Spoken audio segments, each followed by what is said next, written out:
வாயை பொத்தி கை கால்களை கட்டி கூட்டு பாலியல் வன்புணர்வுக்குள்ளாக்கப்பட்டிருக்கிறார் 20 வயதுடைய இளம்பெண் ஒருவர். இந்த கோர சம்பவத்தை அரங்கேற்றியவர்கள் வெளியிலிருந்து வந்த நபர்களோ அல்லது மர்ம நபர்களோ அல்ல, மாறாக இந்த பெண்ணினுடைய சொந்த உறவினர்களே. இந்த சம்பவம் தொடர்பாக வெளியே யாரிடமும் இதை பற்றி பேசக்கூடாது என்பதாக மிரட்டப்பட்டிருந்த நிலைமையிலும், அந்த பெண் இந்த விடயம் தொடர்பாக யாரிடம் பகிர்ந்து கொள்ளாத நிலைமையிலும் அவர்கள் சிக்கியது எப்படி? இவ்வாறு சிக்கிய இந்த நபர்களுக்கு நீதிமன்றம் கொடுத்திருக்கக்கூடிய அதிரடி தண்டனை என்ன? இந்த விடயங்கள் தொடர்பாக பேசுவதாகத்தான் இன்றைய தினம் இந்த காணொலி அமையவிருக்கின்றது. எங்களுடைய சேனலுக்கு வருகின்றவர்கள் இன்னும் சப்ஸ்கிரைப் செய்யாமல் காணொலிகளை பார்த்துக் கொண்டிருக்கிறீர்கள் என்று சொல்லி சொன்னால் மறக்காம சப்ஸ்கிரைப் பண்ணிக்கொள்ளுங்க. வணக்கம் உறவுகளே, 29ஆம் தேதி 4ஆம் மாதம் 2026 பானுஜன் ரிப்போர்ட் எனப்படுகின்ற எங்களுடைய சேனல் மூலமாக மற்றொரு காணொலியில் சந்திப்பதில் மகிழ்ச்சி. அதன்படி நான் ஏற்கனவே குறிப்பிட்டிருந்த விடயம்தான், 20 வயதுடைய இளம் பெண் ஒருவர் மோசமான முறையில் கூட்டு பாலியல் வன்புணர்வுக்குள்ளாக்கப்பட்டிருக்கிறார். அவருடைய சொந்த உறவினர்கள் மூலமாகவே இவர்கள் கையும் மெய்யுமாக பிடிபட்டதுடன் இவர்கள் தொடர்பிலான வழக்கு விசாரணைகள் இடம்பெற்று நேற்றைய தினம் இவர்களுக்கான நினைத்து பார்க்க முடியாத நீதிமன்ற தீர்ப்பும் வழங்கப்பட்டிருக்கின்றது. எனவே என்ன தண்டனை வழங்கப்பட்டிருக்கின்றது என்பது தொடர்பான விடயத்தை நாங்கள் இறுதியாக பார்க்கலாம். அதற்கு முன்பதாக இந்த சம்பவம் தொடர்பான சில முக்கியமான விடயங்களை பகிர்ந்துவிட்டு மேலதிகமான விடயங்களுக்கு செல்லலாம். அதன்படி கடந்த 2014ஆம் ஆண்டு மே மாதம் அளவில் தான் இந்த வன்புணர்வு சம்பவம் பதிவாகி இருக்கின்றது. இந்த சம்பவமானது காலி மாவட்டத்திலே ஹபரடுவ பெதினொருவ எனப்படுகின்ற ஒரு பின்தங்கிய கிராமத்தில் தான் இடம்பெற்றிருந்தது. இதன் போதாக குறித்த அந்த 20 வயதுடைய இளம் பெண்ணினுடைய உறவினர்கள் மூலமாகத்தான் இவர் இவ்வாறு வன்புணர்வுக்குள்ளாக்கப்பட்டிருக்கிறார். இவர்களினுடைய உறவு முறை தொடர்பில் பார்க்கின்ற போது இந்த 20 வயது பெண்ணினுடைய மூன்றாவது சகோதரி, மூன்றாவது அக்காவாக கருதப்படக்கூடிய அந்த அக்காவினுடைய கணவர் தான் முதலாவது குற்றவாளியாக கருதப்படுகின்றார். அதே போல இந்த முதலாவது குற்றவாளியாக கருதப்பட்ட இந்த நபரினுடைய தந்தை இரண்டாவது குற்றவாளியாக கருதப்படுகின்றார். எனவே மகனும் தந்தையுமாக சேர்ந்துதான் இந்த இளம்பெண்ணை மோசமான முறையில் வன்புணர்வுக்குள்ளாக்கி இருக்கிறார்கள்.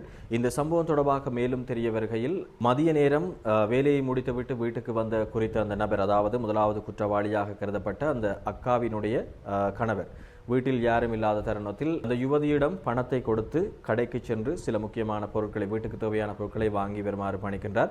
அதன்படி குறித்த அந்த யுவதியும் கடைக்கு சென்று அங்கே அவர் கூறியதான அந்த பொருட்களை வாங்கிவிட்டு வீட்டிற்கு வந்து மேசையில் அந்த பொருட்களை வைத்துவிட்டு அவர் வீட்டில் இருக்கிறார்.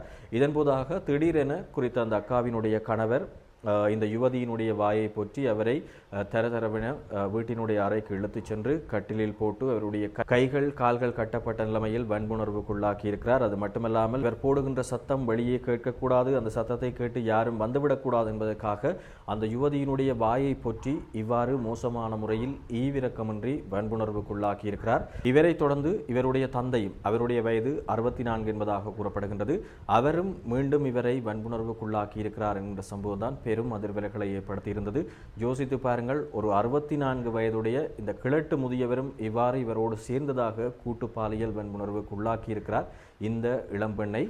அது மட்டுமல்லாமல் தந்தையும் மகனுமாக சேர்ந்து இவ்வாறு அந்த பெண்ணை வேதனைப்படுத்தியதன் பின்னராக இந்த விடயம் தொடர்பில் வெளியே யாருக்கும் சொல்லக்கூடாது, வெளியே சொன்னால் மீண்டும் இவ்வாறாக இடம்பெறும், மீண்டும் உன்னை சித்திரவதை செய்வோம் என்பதாக அந்த பெண்ணை மிரட்டி இருக்கிறார்கள். மிரட்டி அவர்கள் அந்த இடத்திலிருந்து சென்றிருக்கிறார்கள். அவர்களினுடைய மிரட்டலுக்கு பயந்து குறித்த அந்த யுவதியும் இந்த விடயம் தொடர்பாக தன்னுடைய சகோதரங்களுக்கோ அல்லது தன்னுடைய பெற்றோருக்கோ இந்த விடயம் தொடர்பாக இந்த கருத்துக்களையும் தெரிவிக்கவில்லை. இதனைத் தொடர்ந்து இந்த சம்பவம் இடம்பெற்று கிட்டத்தட்ட 2 மாதங்களின் பின்னராக இந்த யுவதியினுடைய தாயாருக்கு மிக முக்கியமான ஒரு விடயம் தெரிய வந்திருந்தது. கடந்த 2 மாதங்களாக இந்த பெண்ணுக்கு மாதவிடாய் பிந்தி இருக்கிறது. மாதவிடாய் வராததன் காரணமாக அவர் சந்தேகத்தின் அடிப்படையில் ஒரு மருத்துவரிடம் அழைத்து சென்றிருக்கிறார். அங்கே ஏதேனும் ஒரு நோய் நிலைமைகளா அல்லது என்ன பிரச்சனை என்பது தொடர்பாக கேட்டறிந்த போதுதான் அவர் மேற்கொண்ட சிறுநீர் பரிசோதனைகளின் பின்னராக தெரிய வந்திருந்தது குறித்த இந்த யுவதி கர்ப்பமாக இருக்கின்றார் என்பது தொடர்பில். அதன் பின்னராகத்தான் தாயார் இவரிடம் இந்த விடயம் தொடர்பில் வினவியதன் அடிப்படையில் அந்த யுவதி தனக்கு இடம்பெற்ற அநீதிகள், சித்திரவதைகள், வன்புணர்வு தொடர்பான சகல விடயங்களையும் தாயாருக்கு தெரிவிக்கின்றார். இது தொடர்பாக உடனடியாக செய்யப்பட்ட அந்த தாயார் போலீசாரிடம் சென்று முறைப்பாடு அளித்த நிலைமையில்தான் இவர்கள் கைது செய்யப்பட்டார்கள்.